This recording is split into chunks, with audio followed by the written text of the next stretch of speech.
পবিত্র রমাদান মাস ইসলামের ৫টি স্তম্ভের একটি গুরুত্বপূর্ণ স্তম্ভ।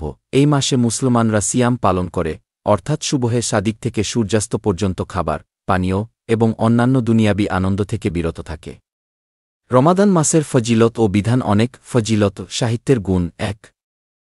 আল্লাহর নৈকট্য। রমাদান মাসে আল্লাহর রহমত ও ক্ষমা বেশি থাকে। এ মাসে সিয়াম পালনকারীরা আল্লাহর কাছে অধিক নৈকট্য লাভ করতে পারেন। ২. হাজার মাসের সমতুল্য।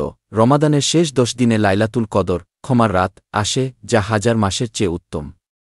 এই রাতের ইবাদত অন্য রাতের চেয়ে অনেক বেশি মূল্যবান। ৩. গুনাহ মাফ। রমাদান মাসে সিয়াম পালনকারী ব্যক্তির গুনাহ মাফ হয়ে যায় এবং সে পুরস্কৃত হয়। ৪. দ্বার খুলে দেওয়া। রমাদান মাসে জান্নাতের দরজা খোলার পাশাপাশি জাহান্নামের দরজা বন্ধ হয়ে যায়।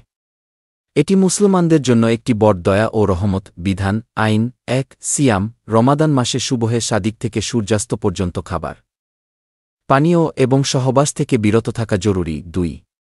ইফতার ও সেহরি।